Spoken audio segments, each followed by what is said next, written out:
Yes. What do you make of this? Well, I don't think this is a story that we can just brush off. Skip, my grandmother used to have a saying when I was a young boy. She said, boy, there's a little truth even in the lie. Now, Sure. Carson Wentz understands his position in this organization, Skip. Yep. They moved heaven and earth to move up to select him. So he knows he's special. But on the flip side, any player that's worth anything that's been injured knows that your teammates and the coaches, they treat you different. Skip, you can't help me if you not on game day, you getting treatment or you in street clothes. So Carson Wentz saw something happen. I think you believe, Skip, last year he was going to be the MVP. The year they won the Super Bowl, so I guess it was the year before. He was going to be the MVP. He gets hurt. His backup comes in, and as you mentioned, he played the two best back-to-back games, a championship game and a Super Bowl that we had ever seen. Yep. So the toast of the town, the talk of the locker room is him. Yep. They forgot about what you did to help get them there. You didn't get them over the finish line. So now, again, we have the same situation. He hears what's going on. He hears the media talking.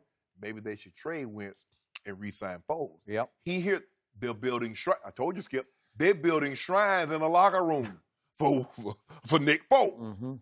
He hears that. Now, I want to also share something with the fans out there, Skip. A professional athlete, a really good one, being selfish. That's not new. That's not earth-shattering news. There's a little selfishness in all of them. And we all have a little ego. I got a little ego. You know what it tell me why, Jenny? Because during this show, it says Skip and Shannon Undisputed. Sure. I was handpicked by the guy that's named first. So I got a little ego. Yeah. I was the first guy. You know about this?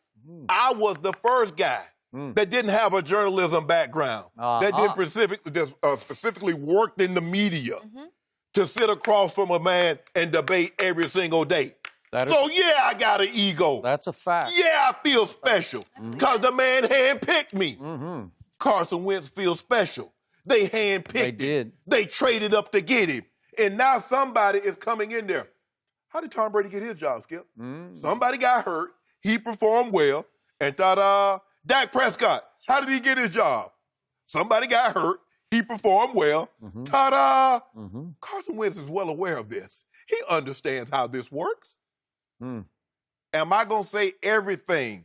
Am I surprised that some of his teammates came out? Nope, absolutely not. But it's hard for me to believe that everything in this story is absolutely false. And it's going to be hard for Carson Wentz to get out from under this because there are some in that locker room, given the success that they've had with Nick Foles. I can ride with Nick because Nick will make things happen. You know, but to Skip, this dynamic that, all Foles, Wentz just focus on Zach Ertz. Wentz throws the ball an average of 9.6 targets a game. Foles is 9.3. So it's not as lopsided as you think. But I expected Fletcher Cox, who's the captain of this team. I expected Lane Johnson, who's one of the outspoken leaders of this team. They stepped right up. They stepped right up and supported their guy. They did. But this came from somebody saying this, Skip. Now, maybe all the egotistical, all that other stuff, I don't know about all that. But it's hard for me to believe that this is a completely 100% fabrication in this instance. I am with you, and I do not know this writer, and I hope I pronounce his name correctly, but I appreciated how he put this story together because it had the ring of truth to me. Even though he didn't quote anybody on the record, it sounded like he did his homework and his legwork. His name is Joseph Santo Laquito. I hope I got that right, but he's longtime Philadelphia, deep roots. I think he's respected. Right.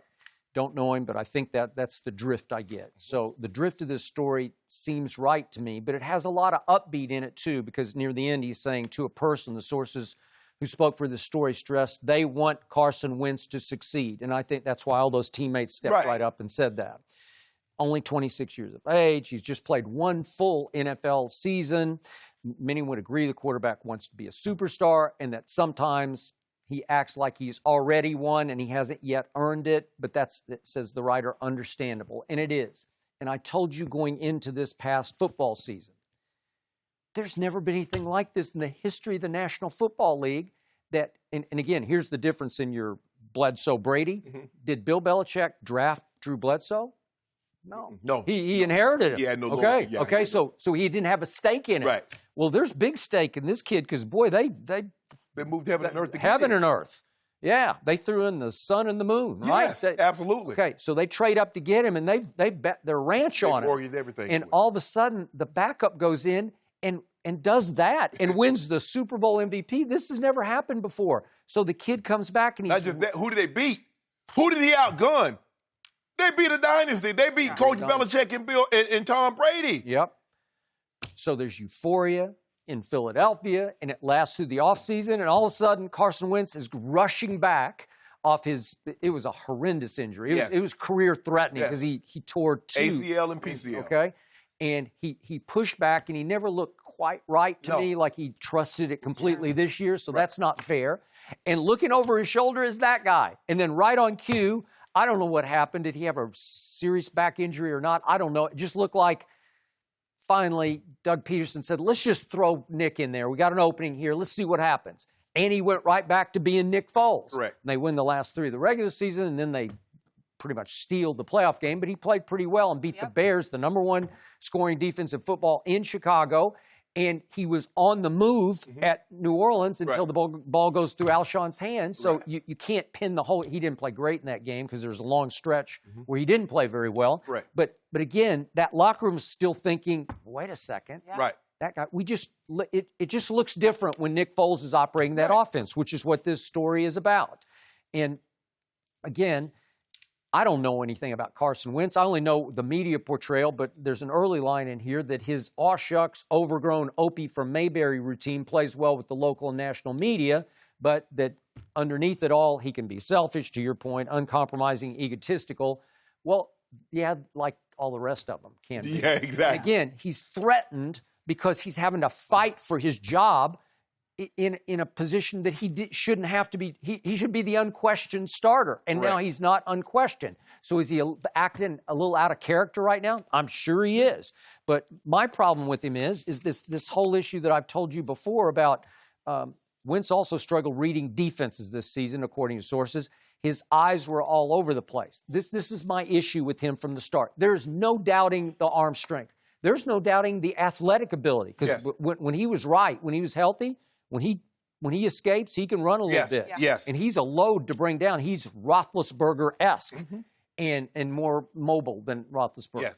But again, the feel, the command of reading it, seeing it with poise in that sort of Brady-esque rhythm and flow, I haven't seen that yet from this kid, even though he had a sensational year last year building up to, I need to see more of that, and I'm sure they're wanting to see more of that. And now there's big questions about, can he stay healthy? Yes. Sure. I don't know. I think that's the more important question for them, Skip, is his health. Because, look, I think he's shown in his sophomore season that he can be a very, very good quarterback, and he can read defenses. I mean, he was, 33-7. So that lets you know he can process information. The question that they're going to have moving forward, but here's a guy, as you mentioned, going into his senior season in the NFL, is that he's only been healthy his freshman season. Yeah. And that doesn't bode well in considering he was hurt in college. Yeah. So what the history says is that at some point in time, he's going to get nicked again. Yeah. They're going to have to move Nick Foles. They're going to have to get him up out of here. I told you this before, and I always speak from a Cowboy fan perspective. I fear Foles more than I fear Wentz, in part because my team beat Carson Wentz twice this year. Did he have his moments in those games? He did. But I always told you he felt codependent on 86. I told you going into the first game, you just have to just double 86 because his security blanket more than Foles. And I know the numbers tell you a little different story. But again, the big point of this story is that he favored 86, Zach Ertz, that he's just going to look for him and that he's going to check out a run plays so he can check it down to 86. Because it's an easy throw. He's a big, rangy, athletic tight end who can catch it. Right. So, again, that got a little out of hand, and it started to alienate the offensive line because they feel like they're pretty good and that they can run block. And when you're checking out of a lot of run plays, it starts to create havoc in the locker room because they're just not happy with it. Yeah, Skip, it's tough because to see what This man took your team and accomplished what you were supposed to do. And everybody, they love him. Skip, contrary to what you said, yeah, they love him. But he ain't did what Nick Foles did for him yet. They got a ring on their finger because of Nick Foles. They know that. I don't believe any other quarterback could have done as good as they played offensively, as good as they played defensively. I believe Nick Foles was the only backup quarterback that could have done what he did I agree. in that situation. And so now I'm not sure many starting quarterbacks could do that, right? Yeah. And given the circumstances. But Carson Wentz understands it. I don't know if he understood it going in. But when you're hurt, you're just a guy. Okay. I don't care how great you were. So if you're in that brain trust in Philadelphia, and in your heart of hearts, you believe in Carson Wentz, you got to move Foles. You got to go. You got to move. You got to cut bait with Nick Foles because it's not fair to this kid. You know what? If you do move Foles, just get him out of there, clear the decks, then it's possible he'll mature into that guy. It'll clear his mind. Yeah. You're right. Because he's not looking over his shoulder. He's not pressing and forcing everything and stressing over everything because he knows the other guy's really good. Right. Yeah. You brought up his age, and I just was being reminded that he's only 26. I mean, this is still just the beginning for the guy. If he gets healthy and if he's right, has if a he's fresh that guy. start. But hearing people say those things about you, that doesn't sit well. No. I mean, that article isn't going to feel good for him. Hey. Well, maybe it'll do good. Wake for up him. call? Yeah. We'll see. All right.